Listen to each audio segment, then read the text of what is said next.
ઓમ નમઃ. પૂનમ મહાદર્શનમાં આવતા સર્વ ભક્તો માટે ખાસ સૂચના. પૂનમ મહાદર્શનમાં 25 વર્ષ પૂર્ણ થયા છે. મને થયું કે હજી હું પૂનમ મહાદર્શનમાં આવતા ભક્તજનો જે ખૂબ ઉત્સાહ, ખૂબ આનંદ અને ખૂબ શ્રદ્ધા અને આસ્થા સાથે આવે છે અને એમના જીવનમાં ખૂબ પરિવર્તનો બધા ક્ષેત્રમાં એમને જોયા છે. જાન્યુઆરીથી મેં એક નવો પ્રકલ્પ, નવી ઉર્જાના માધ્યમથી એક નિર્ણય લીધો છે કે આખા મહિનામાં રવિવારના દિવસે સૂર્ય અને ચંદ્રની જે ઉર્જા જે છે એ ઉચ્ચ કક્ષાએ જતી હોય, ટોપ ઉપર જતી હોય. એટલે ઓરા ચક્ર પ્રમાણે સૂર્યની ઉર્જા અને ચંદ્રની ઉર્જા સૌથી વધારે પ્રબળ હોય એ રવિવારના દિવસે મહાદર્શનનું આયોજન રાખવામાં આવેલ છે, સવારે 10 વાગ્યાથી બપોરના 1 વાગ્યા સુધી. એટલે ખાસ સૂચનામાં કે તમારે હવે પૂનમના દિવસે આવવાનું નથી, પરંતુ હું જે તારીખો બોલું છું, જે તમને સ્ક્રીન ઉપર પણ દેખાશે, એ તારીખ દરમિયાન તમારે દર્શનાર્થે આવવાનું રહેશે. તો સૌથી પહેલા જાન્યુઆરી મહિનામાં 18 જાન્યુઆરી, ફેબ્રુઆરી મહિનામાં 8 ફેબ્રુઆરી, માર્ચ મહિનામાં 1 માર્ચ, એપ્રિલ મહિનામાં 5 એપ્રિલ, મે મહિનામાં 3 મે, આ બધા રવિવાર જ છે. જૂન મહિનામાં 28/6 રવિવાર.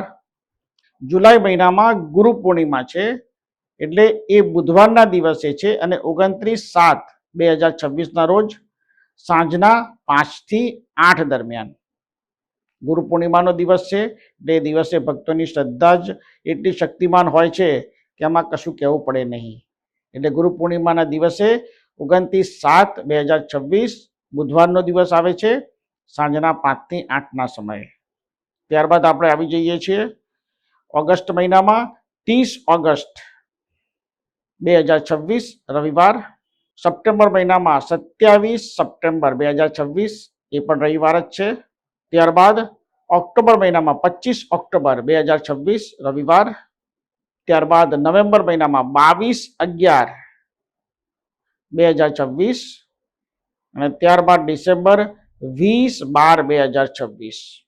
આ તારીખો દરમિયાન ગુરુ પૂર્ણિમાનો અપવાદ આપણે બાદ કરી દઈએ તો આ તારીખો દરમિયાન આપણે દર્શનાર્થે આવવાનું રહેશે.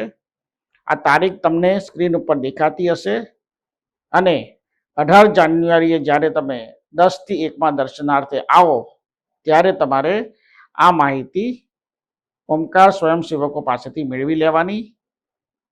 પૂનમના દર્શન હવે રાખવામાં આવેલ નથી અને જે તારીખો મેં આજે આપને જાહેર કરી એ તારીખો દરમિયાન જ મહાદર્શન સૂર્ય ચંદ્રની ઉચ્ચ ઉર્જા પ્રમાણે રવિવારનો દિવસ નક્કી કરવામાં આવ્યો છે અને જે રવિવારે ઉત્તમ ઉર્જા હશે એ રવિવાર મેં નક્કી કરેલ છે. તો આપ સૌ એનું ધ્યાન ખાસ લેશો. હું એટલા માટે અલગથી વિડીયો બનાવી રહ્યો છું કે બહારગામથી દૂર દૂરથી બધા ભક્તો પૂનમ દર્શન માટે આવતા હોય છે, એમને ધક્કો ના પડે, એમને કોઈ તકલીફ અને પ્રશ્ન પ્રોબ્લેમ ઊભા ના થાય, માટે જ આ ખાસ સૂચનાના માધ્યમથી આ વિડીયો રેકોર્ડ કર્યો છે. આપ સર્વ ભક્તોનું કલ્યાણ થાય અને આપ જે શ્રદ્ધા અને આસ્થાથી આવો છો એના માધ્યમથી જ આપના કાર્યોની સિદ્ધિ થાય છે. ગુરુ માત્ર નિમિત્ત હોય છે. ભક્તની શ્રદ્ધા જેટલી પ્રબળ એટલું જ એનું કાર્ય સબળ અને સક્ષમ. માટે શ્રદ્ધા આસ્થા ઉપર જ હંમેશા મનુષ્ય જીવન જીવવું જોઈએ. મંત્ર દર્શન ચમત્કાર, જો હંમેશા કહું છું, મંત્ર કરો, તમને ચોક્કસ તમારા કાર્ય પરિપૂર્ણ થશે, ઈશ્વરના દર્શન થશે અને ચમત્કાર સર્જાશે. છેલ્લે ઓમકાર ચાલીસા નિયમિત કરો, લખો, જેથી વિશ્વમાં બી શાંતિ થાય, જીવનમાં બી શાંતિ થાય અને આપના કાર્યોની સિદ્ધિ થાય. ઓમ નમઃ, ઓમ નમઃ, ઓમ નમઃ.